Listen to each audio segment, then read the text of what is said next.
Très bien. Tu vois? Et quand tu es ici, sans serrer le club. Tu vois?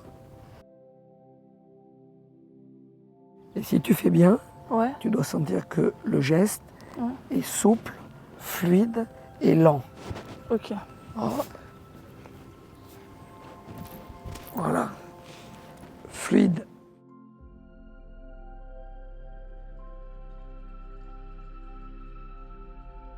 Voilà le point en avant.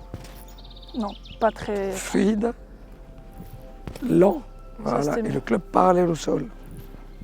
Voilà, très bien. Parallèle, c'est magnifique. Ça, c'était mieux. Exactement ça. Là, elle est partie basse. La balle, elle part beaucoup plus basse, là, parallèle au sol. Ok. Tu vois, il ne faut pas que ce soit trop vertical. Ok. Sinon, la balle monte, elle n'a pas d'effet. Ok. Franchement, c'est le maître, quoi. Pour moi, c'est un génie. C'est-à-dire qu'à chaque fois que je prends une leçon avec lui, il me regarde taper 3 balles, il sait ce qui va bien, il sait ce qui va pas. Lent, fluide, souple, relâché. Et après, swing. Allez, up and down. Up, down. Ton club est placé. Et paf. Et là, tu tapes. Ok. Là, tu tapes. Il a construit ma faculté à contacter une balle, à faire une trajectoire. C'est quelqu'un qui fait que vous sortez de la leçon en aimant le golf encore plus. Non seulement il m'a tout appris, mais il nous a tout appris. C'était le père d'une vraie équipe ici. D'abord, c'était mon idole, mon grand frère, qui a entre 7 et 8 ans de plus que moi. Pendant des années et des années, je jouais au golf, je vivais golf, je lisais golf. 20 ans de ma vie, j'étais complètement pris dans le golf. Je lui dois toute ma passion. Allez. Voilà, fais craquer le club. Swing, comme ça. Voir un pro qui est autant animé par cette passion du jeu de golf. Un joueur exceptionnel, d'une finesse et d'une justesse et qui connaît la technique du golf par cœur. Ta ligne à gauche et maintenant swing. Fade. Gently fade.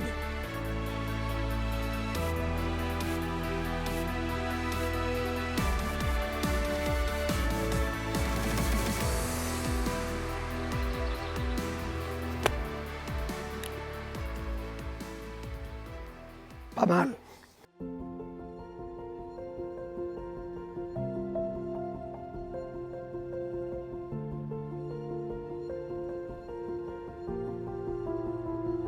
Ben voilà, c'est ici que tout a commencé, au practice du golf de Biarritz-le-Phare.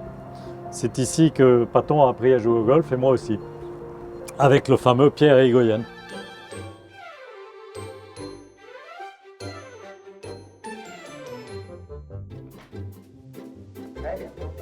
N'oublie pas de regarder bien ta balle.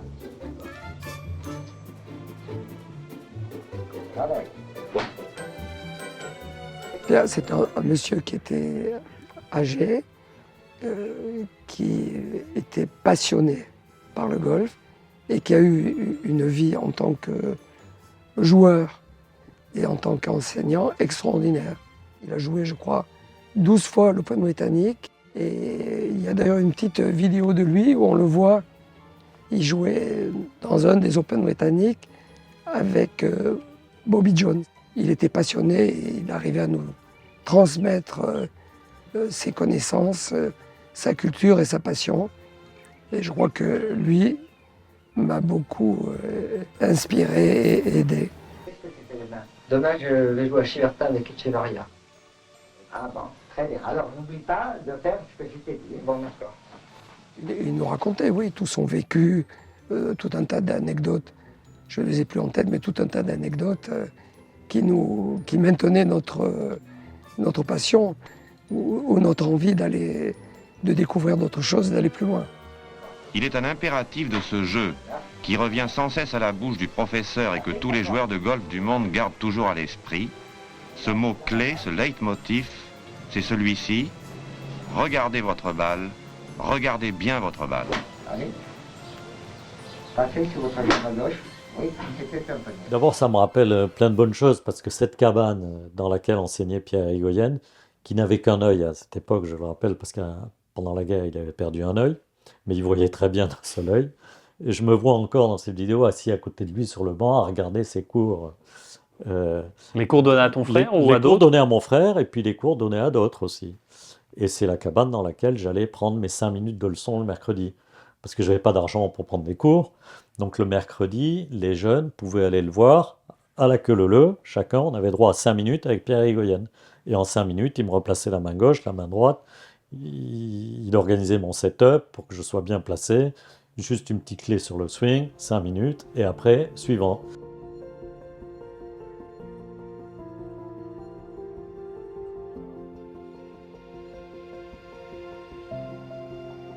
Le patron me faisait taper des balles ici, il était à côté de moi, j'aimais bien me mettre dans ce coin-là, et il me faisait taper des balles basses, après des balles hautes, des fades, des draws, non, recommence, pas comme ci, comme ça, change la position de la balle dans le stance, bouge tes mains comme ci, comme ça, jusqu'à obtenir ce qu'il voulait. Il y a beaucoup d'émotions quand je reviens ici, parce que j'y ai passé 30 ans de ma vie, quoi, sur ce practice, à taper. Pourtant il n'y a rien, et en même temps il y a tout, tous les souvenirs.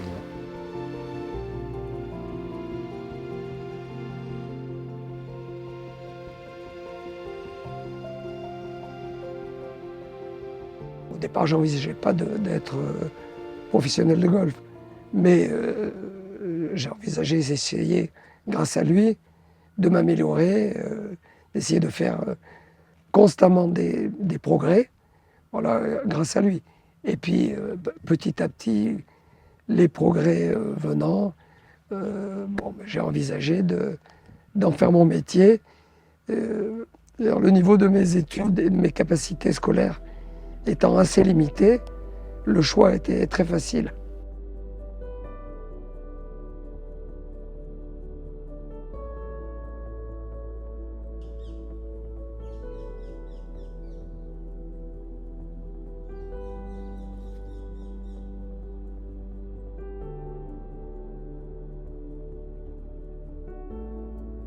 C'est quelqu'un qui te faisait découvrir des coups, découvrir des contacts, découvrir des trajectoires. Ça c'est clair dans mon esprit, ça. Et ça, c'était assez exceptionnel. Fallait que je me mette pas trop loin de lui au practice, et il me surveillait du coin de l'œil, en fait. Puis à un moment donné, bon, viens me voir, toi, tac, tic, clac, clac, enfin, tu vois. Puis j'en ai tapé des balles, hein. Je peux te dire que c'était pas 200 balles par jour, Je me rappelle au mois de décembre, un mois d'hiver, il faisait noir à je sais pas quelle heure à Brigode, là.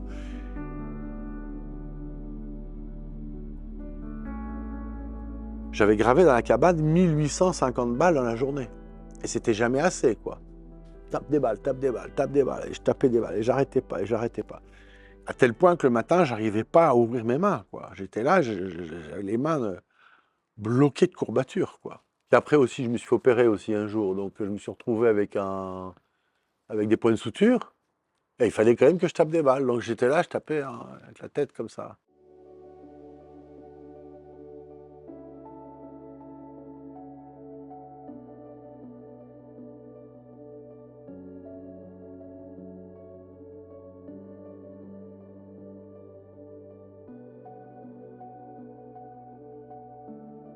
Après le cours, il me dit vas-y, tu te mets là-bas derrière, tu t'entraînes comme je t'ai dit. Et lui, il donnait ses cours aux autres. Et d'un coin de l'œil, il me surveillait, il me faisait non, oui, il me surveillait quand même. Et donc je tapais des balles, etc. Donc on était rapidement vraiment sur la trajectoire, sur le jeu, sur le plaisir. En disant ça, je vois son sourire quand on tapait la balle, je vois ses yeux pétillants. Et c'était vraiment cette transmission du golf plaisir. Et puis la semaine suivante, je revenais, donc je lui disais, voilà les gars, je fais comme ça, donc vas-y, tape. Il me faisait taper des balles, et puis il me disait, au bout de 10 balles, il disait, bon, c'est bien, ok, mais c'est pas ça du tout, on recommence. Les trajectoires, il fallait les réussir, les trajectoires, elles étaient exigeantes, elles étaient précises. Je vous vois encore, il n'y avait pas de panneaux 50, 100, 150 mètres sur les practices, donc on visait des petits bosquets d'arbres sur le practice, et effectivement, la précision était importante. Un slice, un draw, tout ça devait être fait avec grande précision.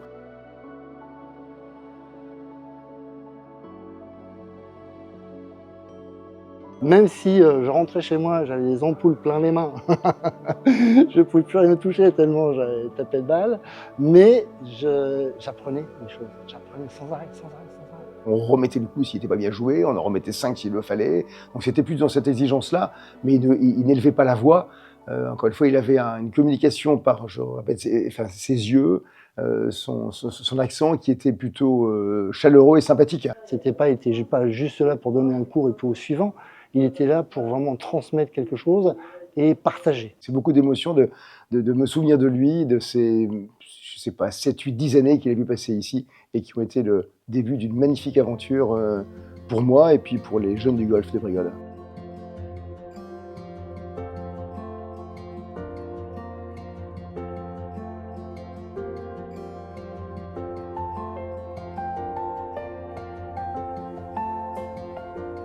Je pense que Paton est arrivé à un bon moment ici. Création du golf en 70. C'est 400-500 maisons qui se sont construites autour du golf au même moment. Une génération spontanée. Nos parents avaient tous le même âge. Et donc, Paton a hérité effectivement de jeunes qui ne se connaissaient pas d'ailleurs en arrivant ici. Il en a fait une vraie équipe. Il en a fait des camarades, une vraie équipe. Des gens qui avaient envie de se retrouver au golf et à l'extérieur du golf. Et cette équipe perdure aujourd'hui. Et Paton a été effectivement l'âme centrale du plaisir qu'on avait à se retrouver ici.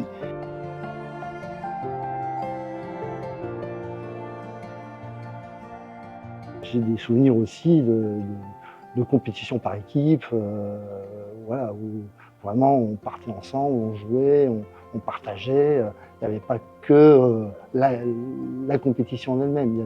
Je pensais que ma carrière de professeur allait être au golfe du Phare. Et j'ai trouvé un endroit magnifique, charmant comme tout. J'ai dit pourquoi pas. Donc j'en ai parlé à monsieur Pierre Érigoyen, qui m'a dit on n'est jamais prophète dans son pays, vas-y. Voilà, je suis parti là-bas et j'ai passé 9 ans, je crois. 9 ans, extraordinaire.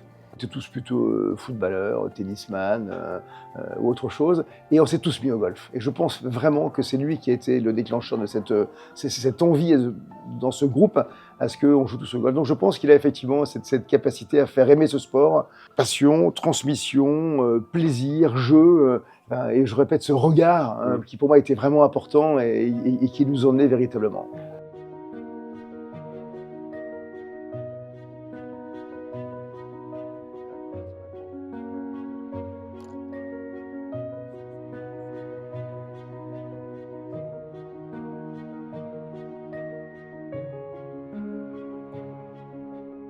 J'ai beaucoup d'affection pour lui parce que j'ai l'impression que ça reste un gamin, un jeune filou, mais bon, avec toute l'expérience qu'il a maintenant, et on l'écoute, Paton. Ou quand il te raconte, quand il coach un mec, enfin, il me fait rire, quoi. Il a cette façon de raconter les histoires aussi qui est énorme. Quand il te dit, le pro de golf, c'est pas un métier facile, il te raconte qu'un jour il a coaché un mec, mais après 10 leçons, il pouvait pas taper plus loin que 40 mètres. Il dit, mais non, écoute, le golf, c'est pas fait pour toi. Mais il a une façon de te raconter.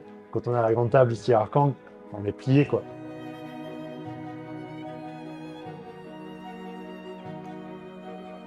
Le prochain, c'est je pars samedi, là, je pars au Japon.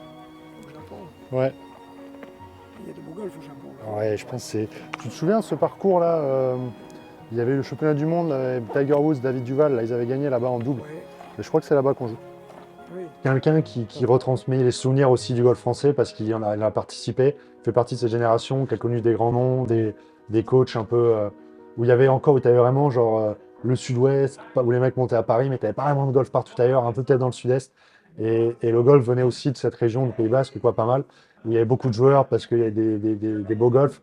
Et Paton, il a ça, il retransmet ça, des histoires, un jeu atypique parce qu'un jeu à l'ancienne, quoi. Paton, il m'a chopé au centre de petits jeux quand je ne tirais pas bien. Il m'a fait rire, à me montrer des trucs, à m'apprendre, à essayer de me transmettre un peu la façon dont lui ressent les choses. Et toujours très juste parce que c'est un super coach.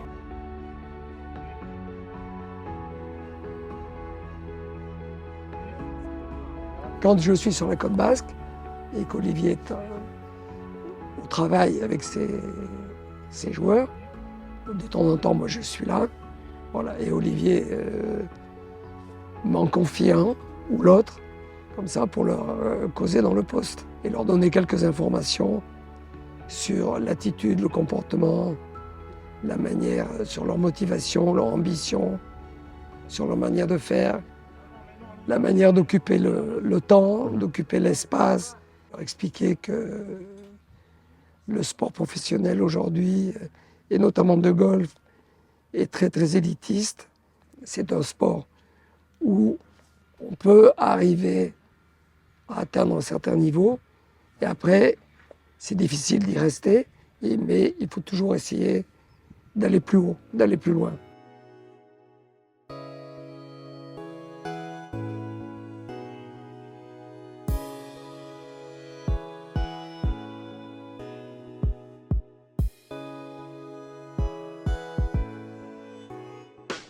Et le casier de Paton, c'était celui-ci, le 116. C'était son casier.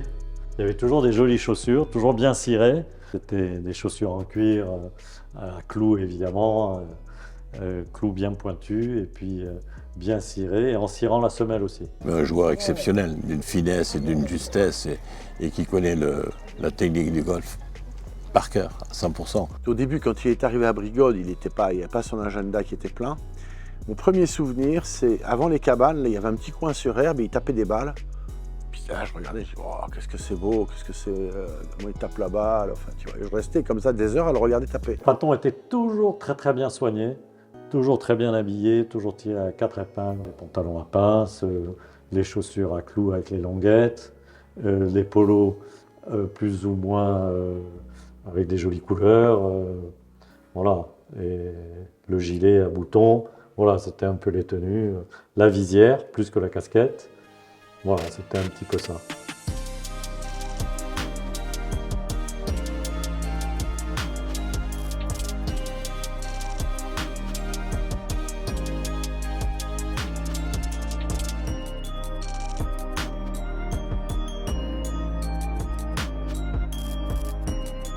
Un petit gabarit, mais un très très beau swing, très pur. Tu vois, très simple, il ratait pas un coup, il tapait pas très fort. Paton a beaucoup de records de parcours.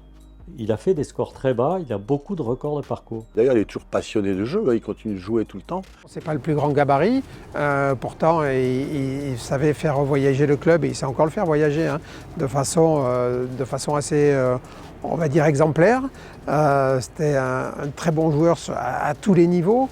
Et il n'a pas de faiblesse dans aucun des compartiments de ce sport. Paton, il avait un petit pro shop à Brigode, là, il y avait un tapis de putting, on a passé des heures sur ce tapis de putting quand il pleuvait, mais des heures et des heures.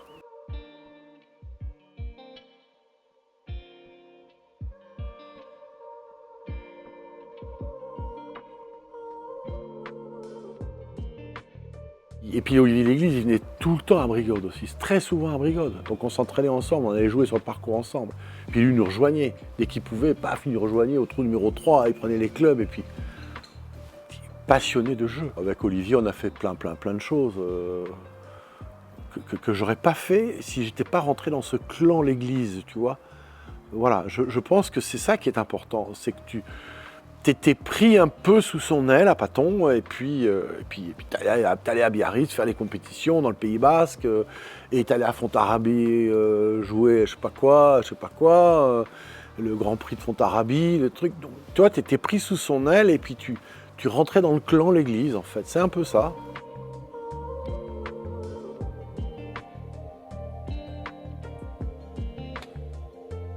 Comme tout compétiteur, il a du mal à accepter la défaite, c'est certain, et Paton était un grand compétiteur, donc forcément la défaite, il devait mal la vivre. Il n'est pas tellement expansif sur lui, il ne s'apitoie pas sur son sort, en tout cas devant les autres, mais je sais qu'il était, comme nous tous, quoi, les joueurs passionnés et puis perfectionnistes comme lui, parce qu'il est très perfectionniste, forcément il devait très très mal vivre les mauvaises journées.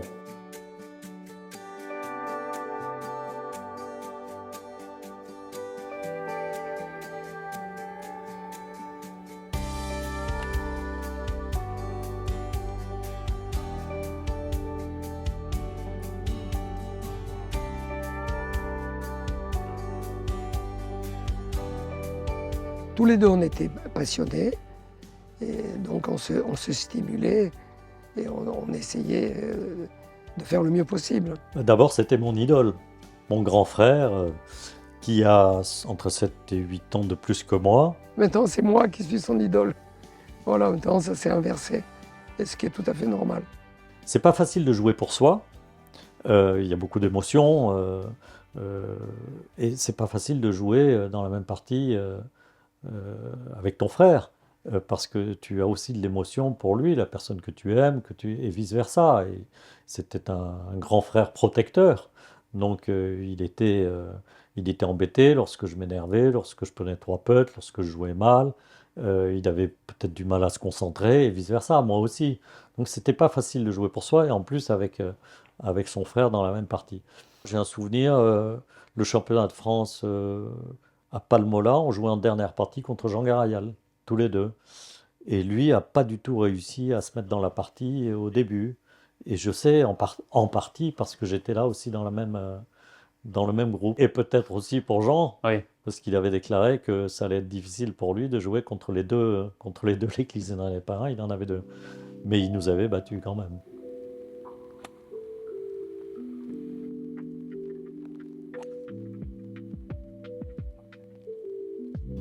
Et maintenant, mesdames et messieurs, vous allez voir ce que c'est qu'un vieux swing. Et l'avantage, c'est que dans très peu de temps, je vais pouvoir swinguer dans une cabine téléphonique avec mon swing. Taper. Magnifique. Tourner. Paf, paf, paf.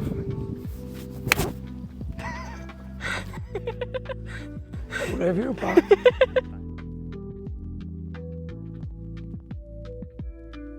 Tu vois, d'ici, encore un peu. Et ça reste ici. Et tu tapes contre. Voilà, allez. Down, magnifique. Là, tu poses, tu montes et tu tapes. Swing, comme ça. Oui, ça c'est beaucoup mieux. Parce que là, j'ai essayé de faire ce que tu m'as dit. Ah, voilà, elle a essayé de faire ce que je lui ai dit. Mais c'est une bonne nouvelle, non? J'ai pas de méthode, mais je fais attention à tout. Moi, ce que je regarde en premier, la balle. Parce que la balle, c'est le meilleur professeur du monde. La balle, elle me dit exactement sa trajectoire, ce que l'élève a fait avec le club au moment de l'impact. Puis après, de la balle, je pars au swing. Je regarde le swing, je regarde comment le joueur fait circuler le club. Je démarrais toujours par le faire 8 sur le practice. Et il y avait un petit arbuste à droite du practice que je vois très bien. Et il fallait que j'arrive au pied de cet arbuste, aussi bien en fade, en draw, en balle droite. Et on commençait toujours par ça. Et tout ça dans la souplesse et décontraction, sans qu'il me demande rien de techniquement. Et on ne démarrait pas le cours tant que je n'avais pas réussi. J'allais dire, il est terrible, mon frère. Terrible parce qu'il a un coup d'œil exceptionnel. Vraiment, un coup d'œil exceptionnel. Et il est hyper perfectionniste. Il laissait rien passer. Quand j'avais réussi à manier la balle comme il le voulait, après le cours démarrait. J'ai vraiment ce souvenir et le faire 8 reste mon club préféré. Ok, toute droite. J'ai compris un peu. T'as compris? Ouais. Mais tu comprends très vite. Voilà. Tu comprends plus vite que moi. Moi, j'ai encore rien compris. Mais pourtant, je cherche. Hein.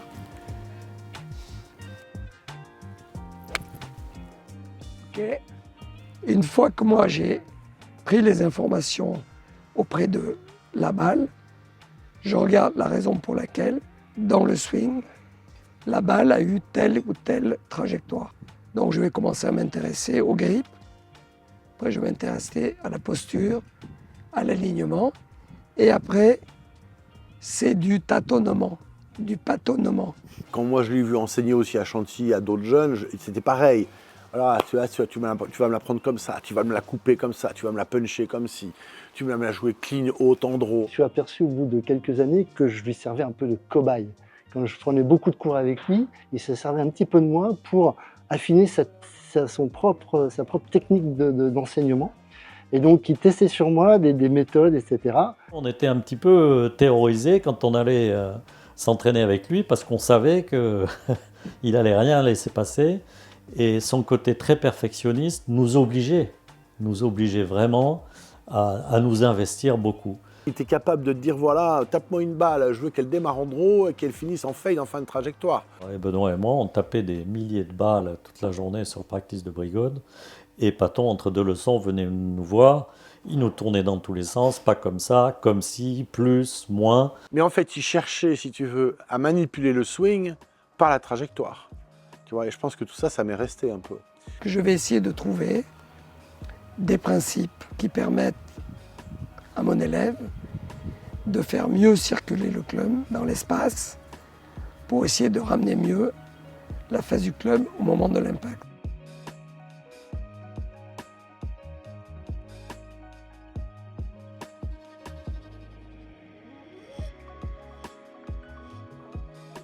Toujours le même swing. C'est Ok. tout le temps le même swing. 14 clubs, un seul swing. OK? Pour faire le fade. Tu t'alignes un petit peu Plus à gauche de l'objectif que tu veux atteindre. 2, tu mets la balle à l'extérieur du pied gauche. 3, tu mets le tee très Bas. bas. Ici. Et déjà, si tu es un peu aligné à gauche, la balle à l'extérieur du pied gauche, ici, et légèrement la face du club Un peu ouvert. Et après tu swings, le fade, il est va arriver automatique. tout seul. Ok. Et d'ailleurs, tu vas me le montrer. Yes. Celle-là, Voilà. elle est vraiment pas mal. Ah, Celle-là, elle est vraiment pas mal. elle est vraiment très très bien. La nouvelle génération, c'est plus le trackman, les caméras. Lui, il est plus à l'ancienne, où c'est plus l'œil, le toucher, les mains. Et ça, franchement, j'adore, quoi. Face ouverte. Balle extérieur du pied gauche, le tee bas. Et swing. Presque. Je ne suis pas monothérapeute. Je n'ai pas, disons, une méthode particulière que j'essaie d'enseigner à tous mes élèves. Les principes qu'on utilise pour taper correctement une balle, il y en a des multitudes, mais ils n'ont une importance que relative. Ce qui est important, c'est que les principes qu'on utilise, ils permettent au club de revenir dans la zone d'impact correctement. Et à partir de là, on peut utiliser tout un tas de principes. Alors quand on commençait à bien taper la balle, on était content, mais on avait peur qu'il revienne pour qu'il nous change un truc. En fait, un coup d'œil formidable et très créatif. Voilà, Paton est très créatif. C'est-à-dire qu'il est, c'est avant tout un joueur de golf et qui sait que sur le parcours de golf, on va être confronté à plein de situations différentes et il va falloir qu'on sache parfaitement réaliser les coups. J'ai entendu, elle commence en draw et à la fin de trajectoire, il faut qu'elle fasse du fade. Tu étais là, bon, comment je vais faire? Alors là, je fais un draw, puis là, je fais un fade, tu vois. Je prenais un bois, par exemple, et puis je montais, et au sommet du swing, il me disait fade, slice, draw. C'est-à-dire que je montais toujours de la même manière, mais je devais, au moment de frapper la balle, je devais être capable de donner une trajectoire à la balle. Balle basse, balle haute, simplement, juste sur la descente. C'était très difficile. Il cherchait, il sortait, il faisait découvrir des choses. Donc, c'était pas un cadre, c'était pas un Jean-Étienne Lafitte ou des gens comme ça. Ou alors, tu prends François Berthet. François Berthet, lui, c'était le livre, en fait. Paton, lui, c'était un espèce de génie, si tu veux, du jeu. Moi, je dirais comme Pierre Irigoyen, hein, un sorcier qui faisait aimer le golf, en fait.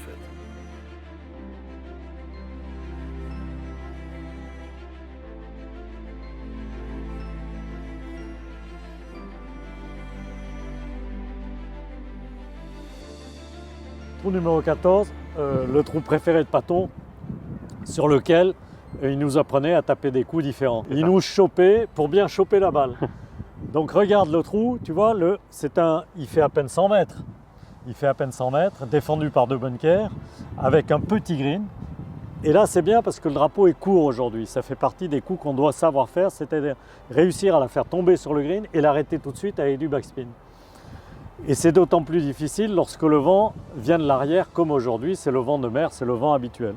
Alors l'idée, c'est d'apprendre à jouer un wedge, parce que c'est un wedge, il y a à peu près 100-110 mètres, sur un tee assez haut, qu'on frappe avec un angle d'attaque assez plat pour qu'on prenne la balle avec les premières rainures du club et que la balle prenne un effet rétro très vite sur la face de club. Donc un club ouvert, une balle posée haute sur tee et qu'on ne frappe pas évidemment en descendant, sinon on va taper le tee, on va taper la balle avec les rainures du haut, on ne va pas faire la distance. Donc voilà un coup qu'il fallait savoir faire. Club ouvert, peu d'angle d'attaque, donc balle sur un tee haut. Donc l'idée, si on le fait bien, le tee, il doit très peu bouger. À l'époque, il y avait très peu de monde qui jouait ici, en tout cas l'hiver. On pouvait jouer, moi je faisais 18-36 trous par jour en remettant des balles sur chaque trou, 3-4 balles. C'était formidable. C'est-à-dire qu'à l'époque, on apprenait à jouer. Plus qu'à faire un swing et à répéter un même swing, on apprenait à jouer. Et rien de mieux que le parcours pour apprendre à jouer. Allez, un wedge. Alors, si le drapeau était au fond, l'idée, ce serait aussi de la faire tomber sur le plateau du bas et de la faire rouler pour qu'elle monte sur le plateau. Donc là, c'est un coup qui se joue sans le tee et ça va être un coup qui va être plutôt punché avec une balle assez pénétrante, assez basse. Elle va tomber sur le plateau du bas et elle va réaliser sur le plateau du haut. Donc voilà l'idée de ce coup pour aller chercher un drapeau au fond du green. Donc la balle plutôt en face du pied droit, voilà, et un swing plutôt du haut vers le bas. Et on va puncher la balle. On pouvait rester très longtemps et y revenir le lendemain et y revenir jusqu'à réussir. Voilà, ainsi de suite. Et un peu sur tous les trous, quoi, parce que c'est un parcours très subtil avec beaucoup de coups à faire, beaucoup de créativité. Et on pouvait y passer vraiment beaucoup de temps. Ok. Allez, backspin. On va prendre que la balle.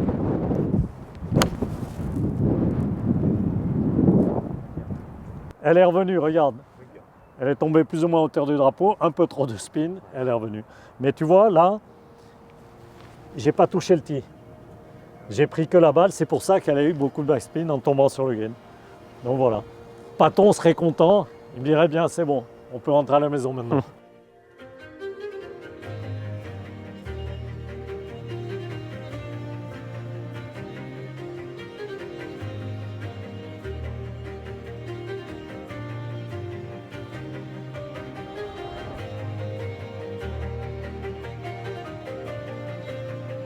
C'est lui qui m'a appris le jeu de golf, c'est lui qui m'a surtout intéressé à tout ce qu'il y avait, bon, bien sûr la technique, mais après aussi tout ce qu'il y avait en dehors de la technique, toute l'instruction qu'il peut y avoir, c'est-à-dire la connaissance des joueurs, des différentes techniques qu'il peut y avoir. Bon, en fait, on parlait vraiment de tout ce qui avait un lien avec le golf. C'était pas uniquement de la technique. Il épatait souvent sur le chipping où il a un toucher de balle incroyable et on faisait des pétanques et je voyais pas le jour et il avait une telle maîtrise de la balle qui m'impressionnait.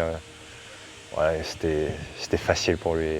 Le nombre de fois qu'il m'a battu, ça me frustrait pas mal. Il est vraiment très ouvert sur la façon dont on peut bien jouer au golf et il est justement très ouvert là-dessus, c'est-à-dire que il faut trouver son système, il faut trouver la façon dont on a envie de jouer au golf et après essayer d'être le plus performant possible avec cette façon-là.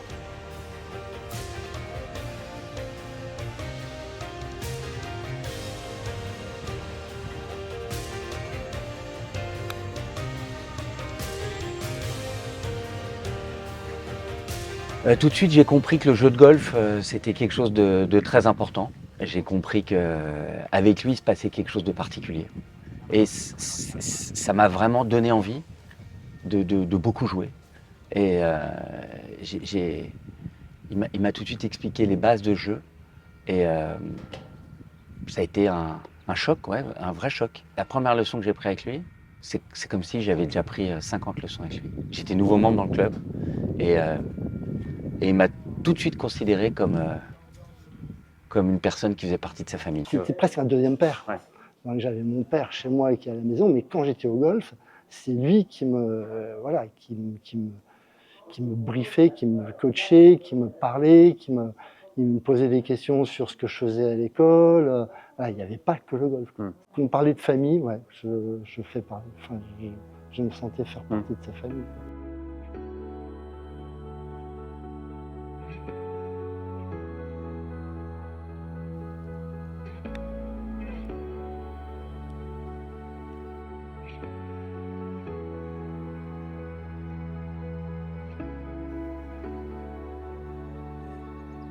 pour performer à n'importe quel niveau, le petit jeu est absolument essentiel. C'est beaucoup question de feeling et de concentration. C'est-à-dire c'est la faculté de voir, d'imaginer la trajectoire de la balle, c'est-à-dire savoir où la balle doit tomber, à quelle hauteur elle doit partir et à quelle vitesse elle doit sortir du club.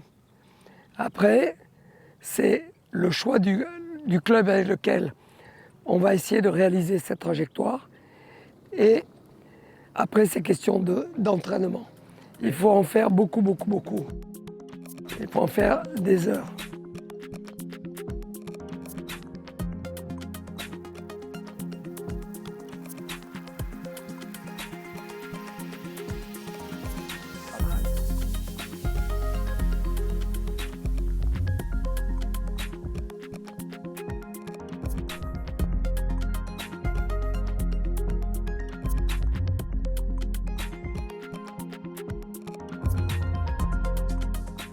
Alors mes élèves, quand je leur apprends la sortie de bunker, donc ce que je recherche, ce que je leur demande, c'est 3 choses.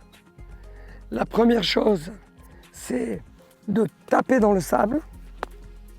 La deuxième chose, c'est d'accélérer. Et la troisième chose, de garder la face du club ouverte.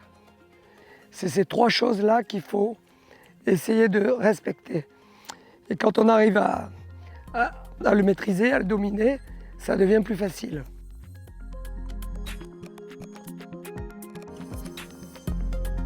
Paton est un peu comme un vétérinaire qui voit l'animal. Et l'animal, c'est pas dire s'il a mal à la hanche. Nous sommes tous quelque part des animaux blessés, un peu. Et donc, il va voir qu'il y a un blocage ou il va sentir. Donc, souvent, on essaye plusieurs choses pour arriver à des résultats dont on sait ce qu'ils devraient être. Paton, c'est quelqu'un qui, comme les très bons professeurs de golf, ne va pas essayer de prendre un type de 67 ans comme moi, de lui donner un swing qu'il n'a jamais eu, qu'il n'aura jamais, avec un physique qu'il n'a pas et qu'il n'aura jamais. Donc il faut s'adapter. Et ça, il le fait très bien.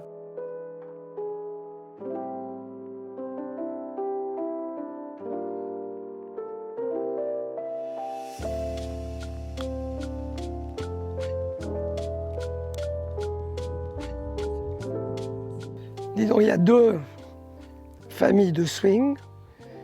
Il y a ceux qui font le swing en même temps et ceux qui font le swing ensemble. Et donc Ballesteros, donc il fabriquait son swing en même temps. C'est-à-dire qu'en même temps qu'il tournait son corps, en même temps il montait les bras, les mains et le club. Le jeune Espagnol Severiano Ballesteros a une nouvelle fois affirmé son talent au cours du tournoi des champions qui a pris fin cet après-midi sur le parcours de Saint-Non-la-Bretèche. Âgé seulement de 19 ans, il a battu les plus grands Et la différence, après c'est devenu une référence dans les swings modernes, c'est Nick Faldo, où son swing était plus ensemble. C'est-à-dire que d'ici, il avait les épaules qui tournaient en même temps que les bras, ensemble avec les bras et le club. C'était un swing plus d'un bloc comme ça. Nick Faldo, Angleterre. Regardez-le bien, il est très dangereux, le club à la main. À 33 ans, l'Anglais a presque tout gagné, le British en 87, les Masters de 88 et 89, et déjà 2 fois les années passées le Peugeot. Il est d'une précision diabolique. Ballesteros, c'était plus comme ça. Plus comme ça. La tête les bras, les mains, le club et les épaules en même temps.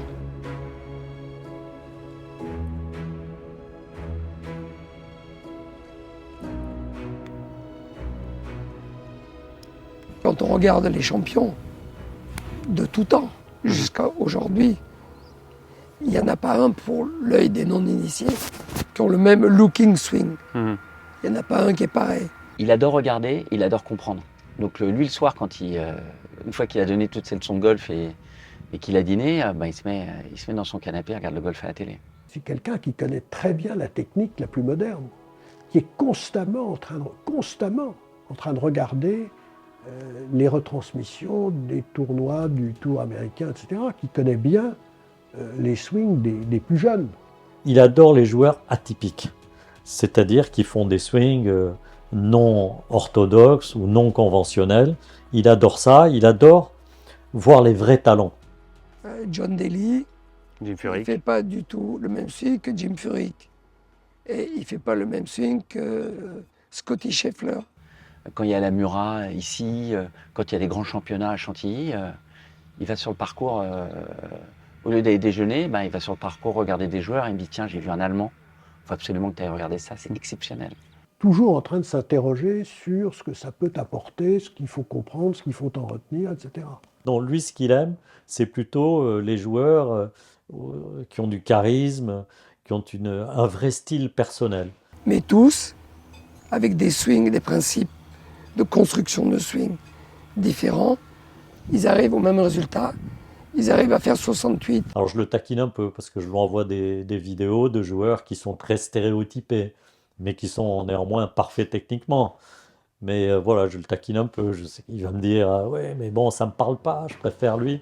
Alors parfois, je lui envoie des vidéos de joueurs qui sont totalement atypiques. Aujourd'hui, il est ravi de voir un Scotty Scheffler qui réussit parce que c'est le genre de joueur que mon frère adore.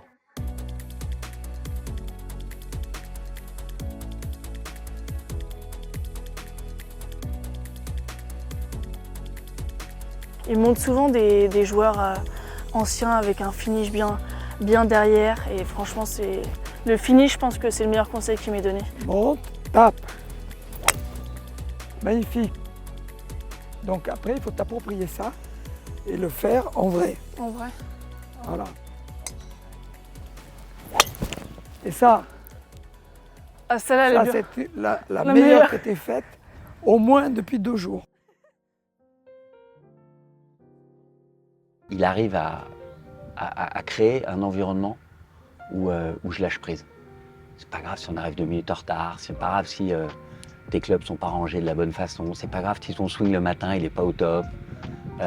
Pour performer, il y a une dimension différente dans la performance et c'est ce qu'il essaie de partager. Il n'a pas besoin d'élever la voix, Patrice. Sa position, son regard, sa voix, son accent, sa compétence, sa façon d'exprimer les choses ne nécessitait pas effectivement qu'il élève la voix. Il a beaucoup partagé ça avec ma fille, qui a les mêmes défauts psychologiques que moi par rapport à ça, et avec elle, il a réussi à faire des trucs de dingue. Il a réussi à lui expliquer beaucoup de choses qui font qu'elle relativise beaucoup le jeu de golf. Pause, monte, tape. Ah, là, elle a oublié. Tout était bien, hein, mais elle n'était pas active là. Qu'il a cette passion qui est extraordinaire et qu'on retrouve chez les plus grands coachs de golf. C'est quelqu'un qui a une notion de l'enseignement du golf comme les grands maîtres l'avaient. C'est-à-dire qu'il ne s'agit pas simplement de vous apprendre à faire bouger une balle.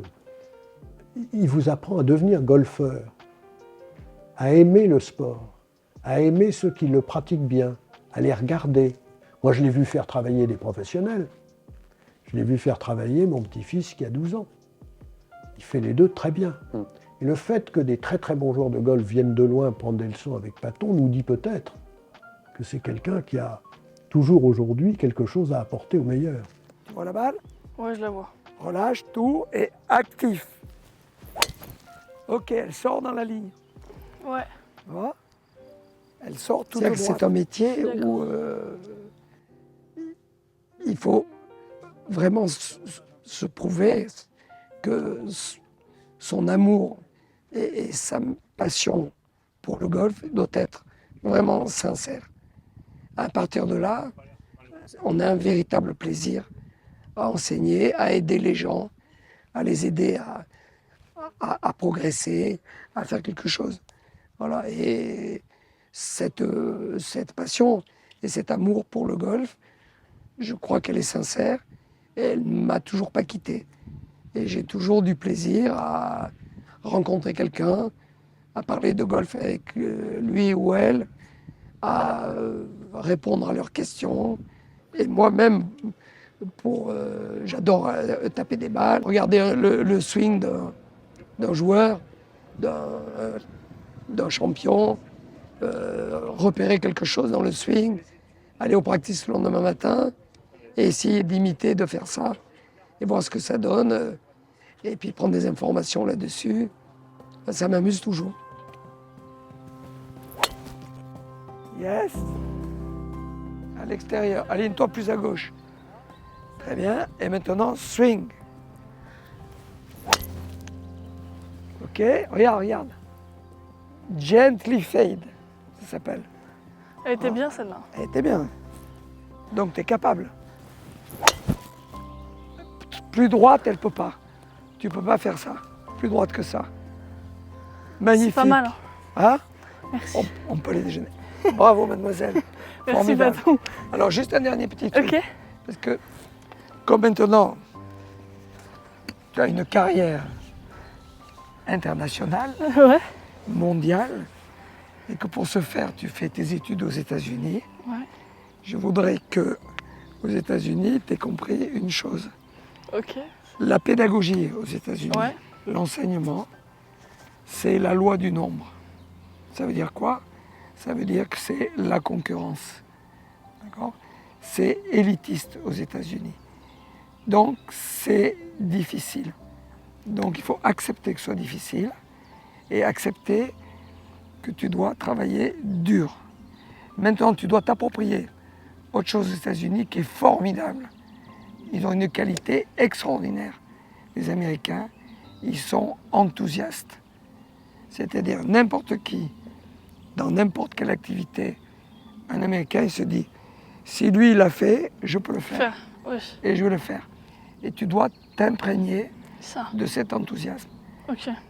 Voilà. Et dernière chose, si tu vas au bout de tes possibilités physiques, au bout de tes possibilités mentales, au bout de tes possibilités techniques, tout est possible. Tu peux réaliser ton projet et ton rêve. Et moi, je te regarderai à la télé. Ouais, j'espère. J'espère Open. bien, ouais. Bravo, Valentine. Merci, Formidable. Paton. Merci, Paton.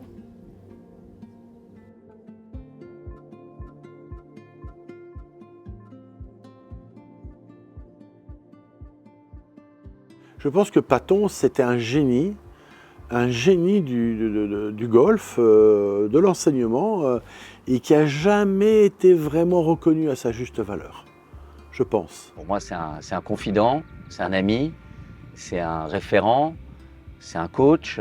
Moi, je suis là aujourd'hui grâce à lui. S'il n'avait pas été là, je n'aurais pas fait du tout la carrière que j'ai faite, ni en tant que joueur, ni en tant qu'enseignant, ni en tant qu'entraîneur. Je ne sais pas si j'aurais continué à faire du golf. J'aime la façon dont il vit. J'aime la façon dont il est. C'est quelqu'un d'extrêmement généreux dans ses sentiments, dans le partage. Et c'est vraiment un exemple pour moi. Oui, c'est la personne qui... c'est la personne qui m'a donné le goût et l'amour du golf, et donc ça c'est sûr. Après, voilà, sans tout ce contexte autour, mais surtout sa famille aussi, Olivier L'Église, Frédéric Brison, Olivier Brison, Coco L'Église, tout ça c'était des passionnés de golf en fait. D'un seul coup, ils t'acceptent dans leur clan, on va dire, tu vois. Donc tu ne peux que être passionné, faire des compètes, des machins, des foursomes. Quand il a quitté le club, c'était en 82, je ne me souviens plus très bien, mais ça devait être en 82, il y a quelque chose en moi qui m'a quitté et j'ai eu un vide. J'ai eu un vide, il m'a fallu quelques années, golfiquement parlant en tout cas, pour me remotiver. Je ne dis pas qu'on s'en est pas remis ou presque, hein. C'est comme un père spirituel qui s'en va, même si d'autres pros formidables l'ont suivi, mais il a laissé une trace ici, indélébile, que ce soit avec notre génération bien sûr, mais aussi nos parents, qui se souviennent tous encore de Paton. Donc oui, nous avons été très tristes. J'ai envie de vivre jusqu'à la fin de ma vie dans un golf, avec mes enfants, avec ma famille. Donc j'ai intégré Paton dans ma famille. On ne s'est pas vu pendant des années. On se retrouve, c'est comme si on s'était on s'était vu il y a une semaine. Le contact, voilà, il est indestructible.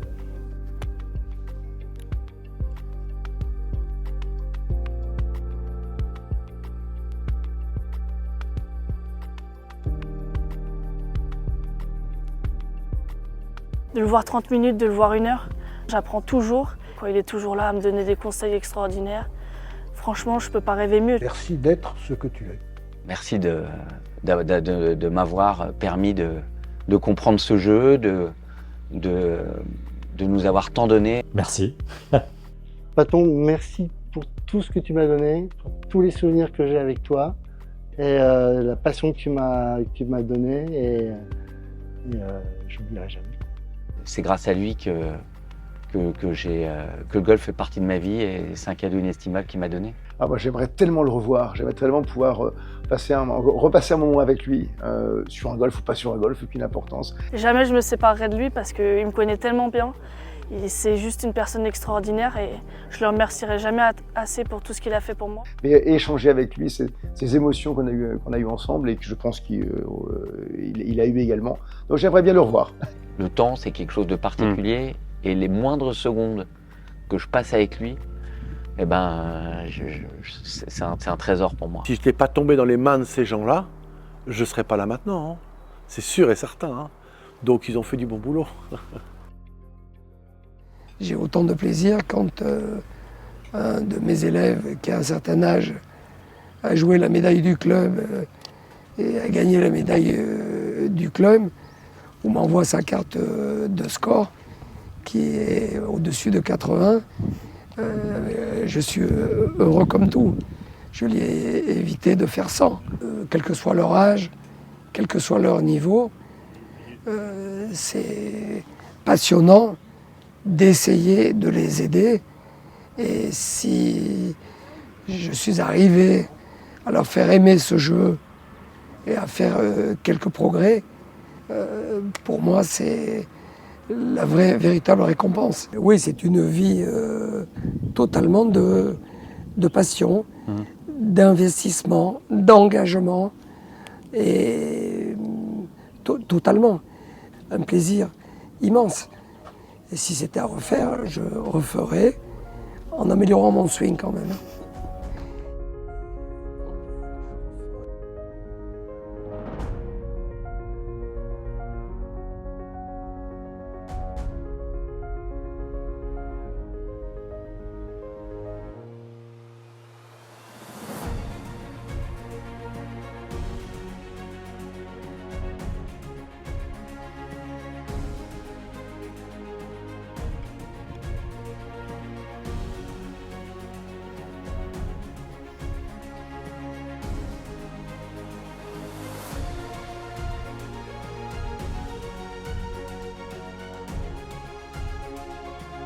Le travail plus l'assiduité égale progrès, égale résultat. Et ça, pour qui que ce soit.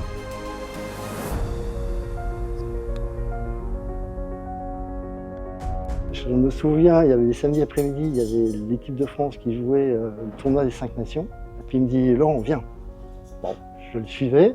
Il arrivait au clubhouse.